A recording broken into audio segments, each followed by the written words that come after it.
নববর্ষ উপলক্ষে সালতা উপজেলার প্রত্যেকটি মানুষকে, প্রত্যেকটি নারী পুরুষকে, প্রত্যেকটি মুরব্বিয়ানকে আমার পক্ষ থেকে, বাংলাদেশ জাতীয়তাবাদী দলের পক্ষ থেকে, আমাদের গণতন্ত্রের মাতা দেশনেত্রী বেগম খালেদা জিয়ার পক্ষ থেকে এবং আমাদের সকলের নেতা ভারপ্রাপ্ত চেয়ারম্যান জনাব তারেক রহমানের পক্ষ থেকে আপনাদের সকলকে সালতাবাসীকে বাংলা নববর্ষের অনেক অনেক শুভেচ্ছা এবং ভালোবাসা জানাচ্ছি। আমি প্রথমে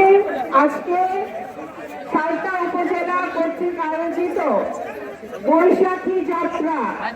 যে আমরা র্যালি করে আসলাম এবং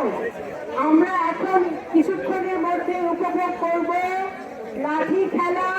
এবং হাডুডু খেলা। এগুলো আমাদের দেশীয় সংস্কৃতির, বাংলা সংস্কৃতির একটি ঐতিহ্যবাহী খেলা। এই খেলাগুলো এবং এই কর্মসূচিগুলো যারা আয়োজন করেছেন সালতা উপজেলার নেতৃবৃন্দ, তাদের সকলকে আমার পক্ষ থেকে ধন্যবাদ জানাচ্ছি এবং এই অল্প সময়ের মধ্যে এত সুন্দর আয়োজন করার জন্য আপনাদের সকলকে আমি আমার পক্ষ থেকে, দলের পক্ষ থেকে অভিবাদন